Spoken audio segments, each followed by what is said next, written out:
The David Lynch Foundation has provided scholarships in the last 6 years for over 150,000 at-risk students to learn to meditate. 150,000. And that's throughout the United States, all over Latin America, the Middle East, Africa, Asia. We are very fortunate actually to have here tonight with us, and I would just like to ask him to stand and be acknowledged, the grandfather of the David Lynch Foundation and the grandfather of bringing meditation to children, at-risk children. He's the one who coined the term quiet time. He's been an educator, a devoted educator here in Washington, D.C. for 46 years, and he is my hero and very dear friend. Would you please stand, Dr. George Rutherford, and receive our appreciation.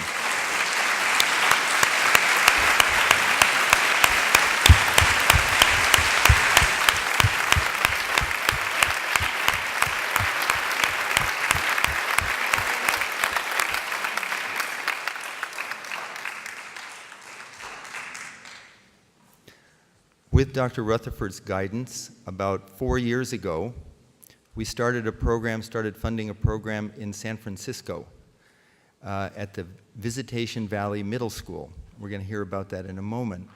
But the first school, 350 kids started meditating, and from the success of that program, we've now taught 2,000, at the request of the San Francisco Unified School District, 2,000 middle school and high school kids have learned to meditate, along with 350 educators, principals, staff, administration.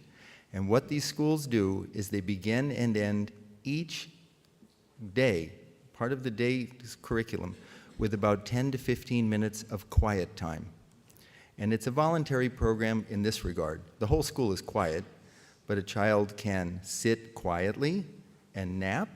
They can do silent reading, or they can practice transcendental meditation. And like 99.99999% of the kids and everyone loves meditating. We're going to see right here just for a moment a wonderful video that was put together of highlights, some of the kids talking about the program in San Francisco. I'm then going to show you a few of the research studies, quick, and then we're going to hear from the superintendent of the San Francisco School District in a meeting just last week, where he endorsed this program and said it was the single most effective educational innovation he's seen in 30 years. So if we could have that video.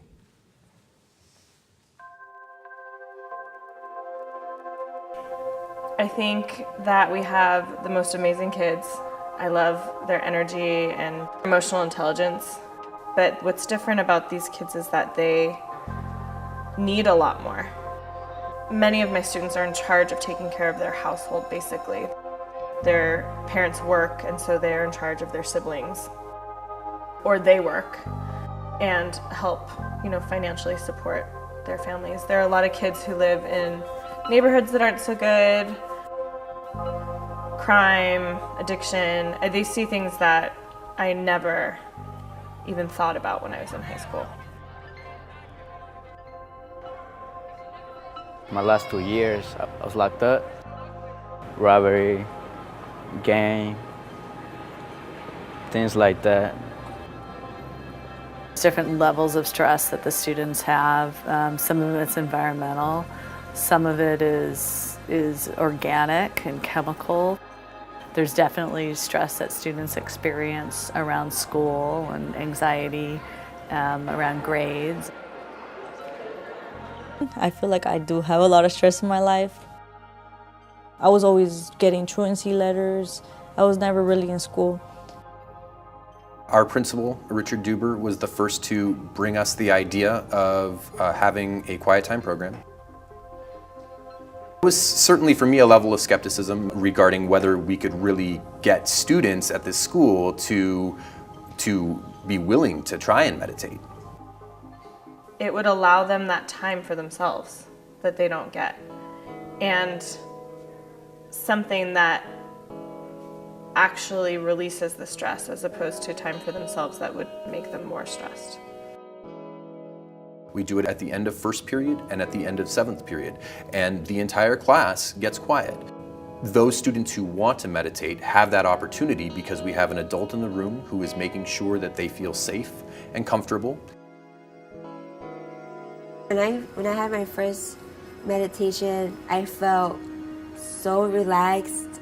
You sit and like you just like let Just loose relax. and relax. It's just you and your mind and going back and forth. Just you have to think this stuff out. Sometimes you just need that.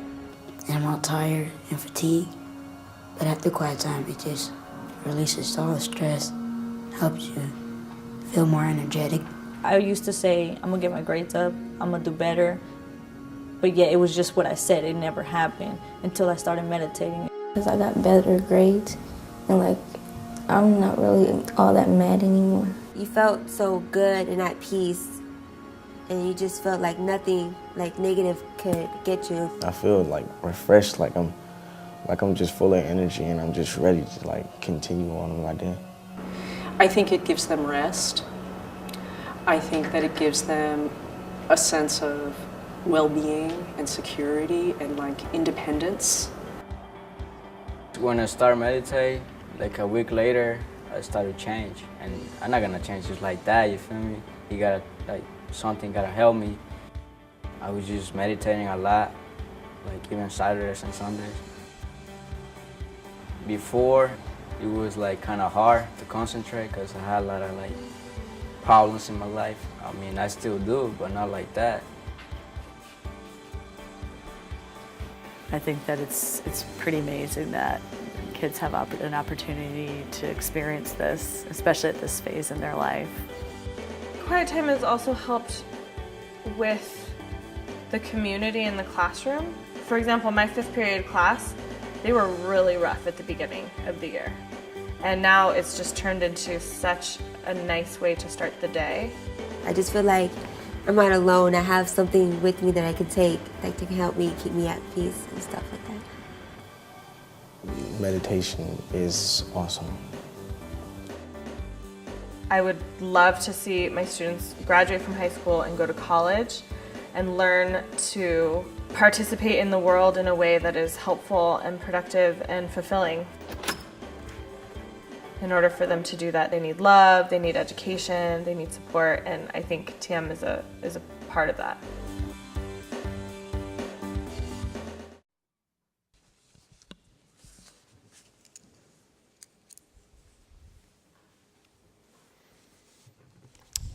Schools are battling what they call the predictive power of demographics. In San Francisco, and I'm sure it's everywhere the same, you can look at a zip code and you can say, these many kids are going to drop out of school, these many kids are going to end up in the prison pipeline. In these 4 schools, there's been a complete reversal. And if we could see the first chart, I'll just go through this very quickly. This data was provided by the San Francisco Unified School District, and I should say, in your goodie bag, in addition to receiving Dr. Rosenthal's book, you're going to get a little look for this. It's a little report on the San Francisco schools. In this first chart shows that attendance at Visitation Valley Middle School was at 98.3% last fall.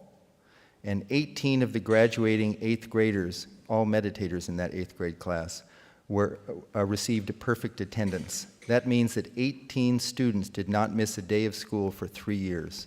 Next chart.